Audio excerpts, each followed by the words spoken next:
Chapter 8, Part 2.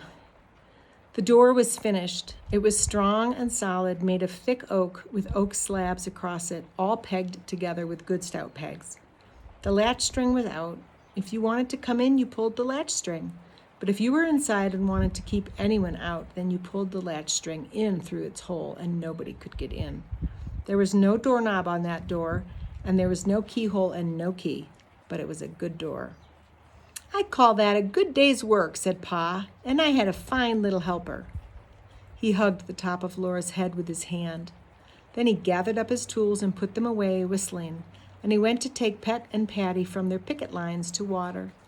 The sun was setting, the breeze was cooler, and supper cooking on the fire made the best supper smells that Laura had ever smelled. There was salt pork for supper. It was the last of the salt pork, so next day Pa went hunting. But the day after that, he and Laura made the barn door. It was exactly like the house door, except that it had no latch. Pet and Patty did not understand door latches and would not pull a latch string in at night. So instead of a latch, Pa made a hole through the door and he put a chain through the hole. At night, he would pull an end of the chain through a crack between the logs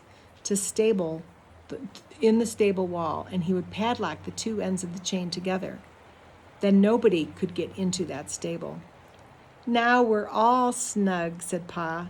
"When neighbors began to come into a country, it was best to lock up your horses at night, because where there are deer, there will be wolves, and where there are horses, there will be horse thieves." That night at supper, Pa said to Ma, "Now, Caroline, as soon as we get Edward's house up, I'm going to build you a fireplace so you can do your cooking in the house, out of the wind and the storms. It seems like I never did see a place with so much sunshine, but I suppose it's bound to rain sometime." "Yes, Charles," Ma said. "Good weather never lasts forever on this earth."